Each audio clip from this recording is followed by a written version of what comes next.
ഡിജോയുടെ ചേച്ചി എൻ്റെ ടീച്ചറായിരുന്നു കോളേജിൽ. അപ്പോൾ അങ്ങനെ ഒരു ഇടയ്ക്ക് ഇങ്ങനെ ഒരു സംസാരിക്കുന്നുണ്ട്. ഞാനോ ഇതുവരെ പഠിച്ചിട്ടില്ല, ഇനി പഠിക്കേണ്ടി. ഞാൻ യൂസി പഠിച്ചിട്ടില്ല, ഞാൻ ഫിസാറ്റിലാണ് പഠിച്ചത്. നീ ഫിസാറ്റ് അല്ലേ?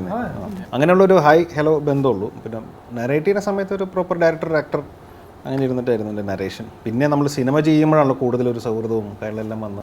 എനിക്കൊരു കാര്യം ചേട്ടനോട് ചോദിക്കാനുള്ളത്, recently certain director made this statement about A certain actor. പറയുന്നത് ആ ഒരു വ്യക്തി ഈ സിനിമയോട് അല്ലെങ്കിൽ ഒരു പ്രോജക്റ്റിനോട് യെസ് പറഞ്ഞില്ലായിരുന്നെങ്കിൽ ഞാൻ ഈ പ്രോജക്റ്റിനെ ഷിഫ്റ്റ് ചെയ്ത് വേറെ ഒരു സംഭവം ചെയ്തതന്നെ, ഞാൻ ഈ പ്രോജക്റ്റ് ഞാൻ ചെയ്യത്തില്ല, കാരണം അദ്ദേഹത്തിന് മാത്രമേ അത് ചെയ്യാൻ പറ്റുള്ളൂ എന്നൊരു സ്റ്റേറ്റ്മെന്റ് സർട്ടൻ പേഴ്സൺ മെയ്ഡ്. എപ്പോഴെങ്കിലും തോന്നിയിട്ടുണ്ടോ നിവിൻ ചേട്ടൻ ഇത് ചെയ്യില്ല, അല്ലെങ്കിൽ എനിക്കിത് ഞാനതില്ല എന്ന് പറഞ്ഞിരുന്നെങ്കിൽ ഞാനത് ചെയ്യില്ല, അല്ലെങ്കിൽ വേറൊരാൾ?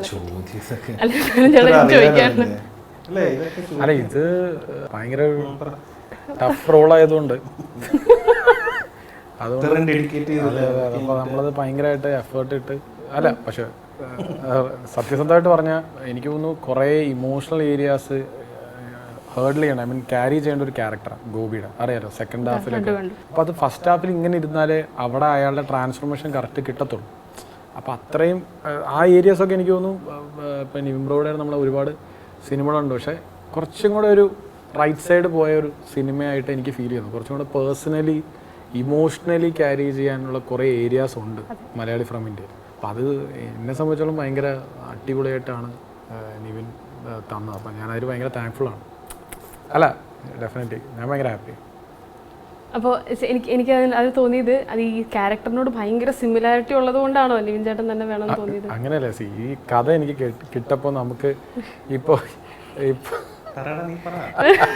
അല്ല, ഈ ക്യാരക്ടർ കേൾക്കുമ്പോൾ തന്നെ അറിയാമല്ലോ നമുക്ക് ഈ ഒരു മടിയൻ അലസനായിട്ടുള്ളൊരു സ്വഭാവം. അപ്പം ഞാനത് ഫസ്റ്റ് നിവിൻ്റെ അടുത്ത് ഞാൻ ശാരീസും കൂടെ പറഞ്ഞപ്പോൾ തന്നെ ചിരി തുടങ്ങി.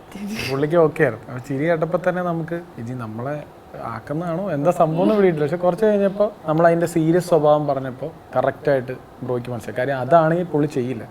ഇപ്പോൾ ഒരു ഉമേഷിൻ്റെ ക്യാരക്ടറോ അങ്ങനത്തെ ഒരു സാധനം ഇപ്പം നമുക്കും, കാര്യം അതൊക്കെ ഒരു വേറെ ലെവൽ നമ്മൾ സെറ്റ് ചെയ്ത സിനിമകളല്ലേ. അപ്പോൾ അങ്ങനത്തെ ഒരു ക്യാരക്ടർ ഇനി കൊണ്ടേ കൊടുക്കാൻ നമുക്കും ആഗ്രഹം ഉണ്ടാവില്ല. നമുക്ക് അതല്ലാതെ അതിൻ്റെ അപ്പുറം, അതാണ് ഞാൻ നേരത്തെ എപ്പോഴും പറയുന്നത്, കളിയുണ്ട്, കളിയിൽ അല്പം കാര്യം ഉള്ള ഒരു സിനിമ ആയതുകൊണ്ട് കൂടുതൽ കാര്യങ്ങൾ പറയുന്നുണ്ട്. അപ്പോൾ അത് ഭയങ്കരമായിട്ട് ഇമോഷണലി കണക്ട് ചെയ്യണം. ഇപ്പോൾ സെക്കൻഡ് ഹാഫിലും സാഹിബും ഗോപിയായിട്ടുള്ളൊക്കെ ഫൺ മൊമെന്റ്സ് ഉണ്ട്, പക്ഷെ അവിടെ നിന്ന് പിന്നെ പോകുന്നത് വേറൊരു ഡൈമെൻഷനിലോട്ടാണ്. അപ്പോൾ അത് ചെയ്യാൻ പറ്റുന്ന ഒരാൾ എനിക്ക് തോന്നുന്നു നിവിൻ കേട്ടപ്പോൾ ഭയങ്കര ഹാപ്പി. അപ്പോൾ ഫ്ലവേഴ്സ് 9ാം വാർഷിക നിറവിൽ